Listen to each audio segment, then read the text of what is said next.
السلام عليكم، ازيكم عاملين ايه؟ يا رب تكونوا بألف خير. النهاردة هنعمل وصفتنا سهلة وبسيطة جدا ومكوناتها موجودة في البيت، الحجازية الاسكندراني.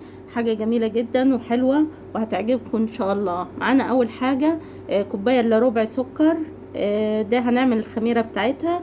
كيس خميرة فورية. كوباية مية دافية. يبقى تلت كوباية سكر. معلش، معلقة خميرة فورية او كيس الخميرة، يعني معلقة كبيرة، يعني كيس خميرة فورية. كوب الا ربع مية من دافية. هنعملها ونقلبها ونركنها على جنب. معانا المكونات العجينة. هنعمل ان شاء الله 2 كوب سميد اهو، كوبايتين دقيق بنفس المعيار اللي هتعيري بيه السميد. تجيب السميد من عند العطار اللي هو بدون خالي من السكر والحاجات دي، اللي هو السادة، ورشة ملح. يبقى 2 كوب سميد، 2 كوب دقيق، ورشة الملح. هنعملهم اهو.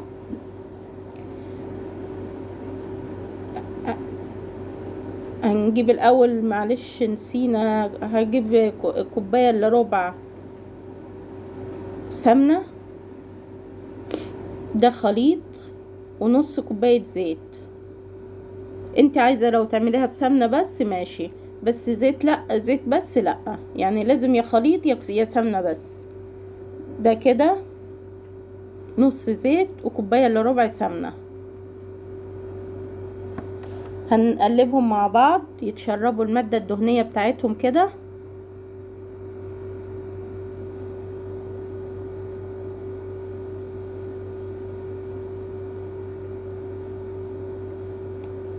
انك تعملي فيهم كده لحد ما يشربوا المادة الدهنية بتاعتهم خالص. دي اهم نقطة، عشان السميد لما بيشرب المادة الدهنية دي بيبقى كويس في العجين معاكي اهو. هنضيف الخميرة بقى. انت هتقولي مثلا لما تضيفي الكمية دي ان ساحت منك وكده، لا ما ساحتش ولا حاجة. انت هتتنك تقلبي فيها لحد ما هترجع لقوامها وهتشرب السوائل بتاعتها دي كلها. ما تقلقيش خالص. ما تنسوش اللايك والاشتراك في القناة اللي ما اشتركش في القناة، واللايك مهم جدا، واللي عنده تعليق يكتبهولي. بتشرف بتعليقاتكم وانا بقرا كل التعليقات وبتشرف بيها والله. اهو تننا بنعجن فيها كده.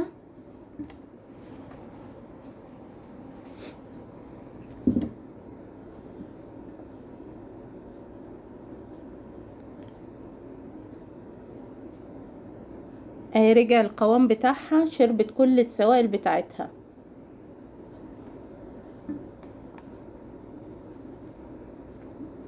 بمناسبة دخول المدارس طبعا نحتاج نعمل حاجات جديدة. معانا الحشو بتاعها. الحشو ده مهم قوي. كوباية الا ربع سميد، وكوباية الا ربع سكر، وثلاث معالق كبيرة قرفة، وثلاثة كاكاو خام. هنقلبهم دول مع بعض. ولو عندك جوز هند، ده جوز هند انا بحطه، يعني اي اضافات براحتك. بس ده المكون الاساسي، القرفة والكاكاو والسميد والسكر. هنقلبهم كويس مع بعض. هنضيف بالمعلقتين مية كده في حدود نص كوباية، على حسب ما هياخد معاكي. هتبقى زي الرملة كده معاكي، زي الرملة المبلولة كده اهو. بنضيف المية. ممكن لو حابة تضيفي مية الورد كده، بس انا مش بحب اضيف المية الورد في الحاجة عشان الولاد عندي ما بيحبوهاش. بنقلب فيها اهو. بصي نفس القوام ده بالظبط، عشان تلزق في العجينة وما تفرولش مننا. هنجيب العجينة اهي بعد ما ارتاحت خالص. هنقسمها على نصين عشان الطبقة اللي فوق والطبقة اللي تحت يبقوا متساويين قد بعض بالظبط. هنجيب معانا ورقة زبدة عشان نفردها عليها وتبقى سهلة انك انت تقلبيها على الصينية بكل سهولة.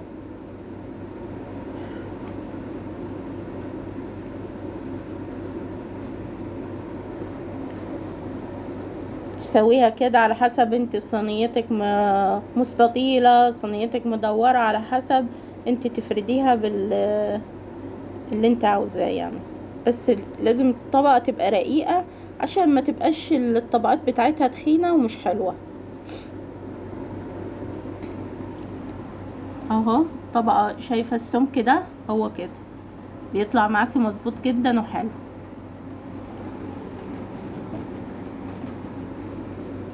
بس انا الستاند مضايقني فمش عارفة اقلبها كويس، فهحاول يعني بقدر الامكان.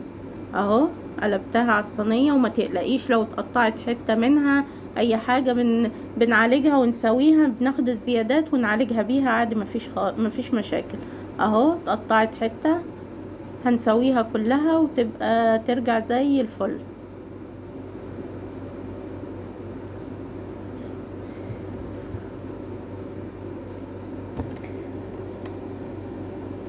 طبعا ولادنا عايزين كل يوم جديد في دخلة المدارس، كل حاجة فطار سريع بياخد مع كوباية لبن او اي حاجة بناخدها الصبح، بتبقى حلوة وسهلة ومكوناتها كلها موجودة عندك.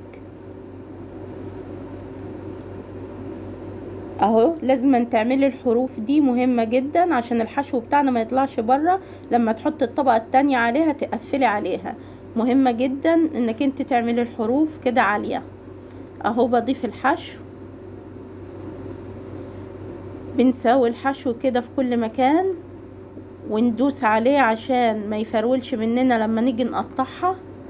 دي تكات مهمة قوي في الشغل عشان الحاجة تطلع معاكي مظبوطة، زي اهو زي دي بالظبط كده. دوست عليها تتساوت يعني ايه، ت... عشان ما تفرولش مننا يعني. اهو بنفرد الطبقة التانية.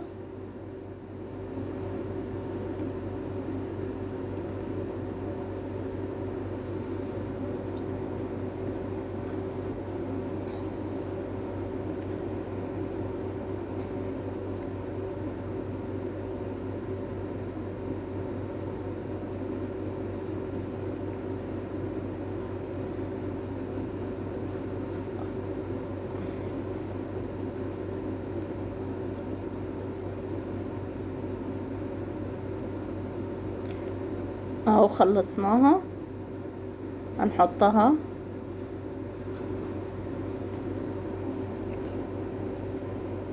الحروف مهمة قوي زي ما قلنا عشان نقفل عليها، عشان الحشو بتاعها ما يطلعش خالص منها او يتحروق. تنك كده تتمشي عليها عشان ت...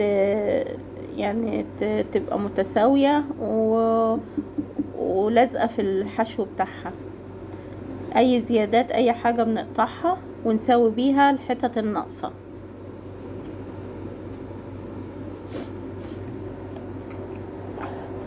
جربوها ان شاء الله هتعجبكم جدا، وهتدعولي باذن الله لو مشيتوا على الخطوات دي بالظبط. هنعمل كده بالشوكة عشان ما تقبش مننا، عشان الخميرة طبعا لما ندخلها الفرن.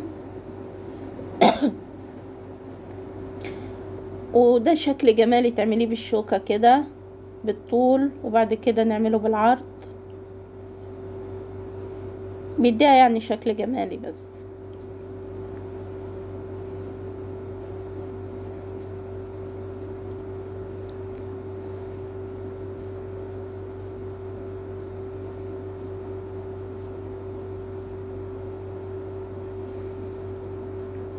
بنعملها بالعرض اهو.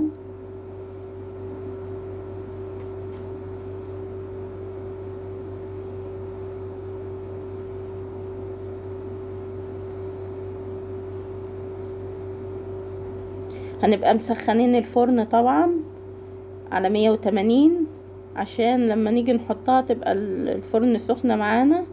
هنقطعها قبل ما نحطها، ده ضروري، خطوة مهمة جدا لازم تقطعيها قبل ما تحطيها. هتحطيها لمدة 30 دقيقة وبعد كده لو الوش ابيض معاكي هتفتحي الشواية دقيقتين وعينك عليها، ما تقفليش وتسيبيها، عينك عليها، هتفتحي الشواية مدة دقيقتين هتلاقي الوش احمر، ونطلعها نسيبها بقى تهدى. اهو تننا كده نقطع مربعات، يعني على حسب انت عاوزة ايه تقطعيها. اهو دخلناها الفرن قعدت نص ساعة بس، هنسيبها تبرد. التقطيعة دي مهمة قوي، يا دوب بس بعد كده بعد ما بردت بتمشي السكينة عليها هتبقى سهلة معاكي قوي ومتقطعة، عشان قطعناها قبل ما تدخل الفرن.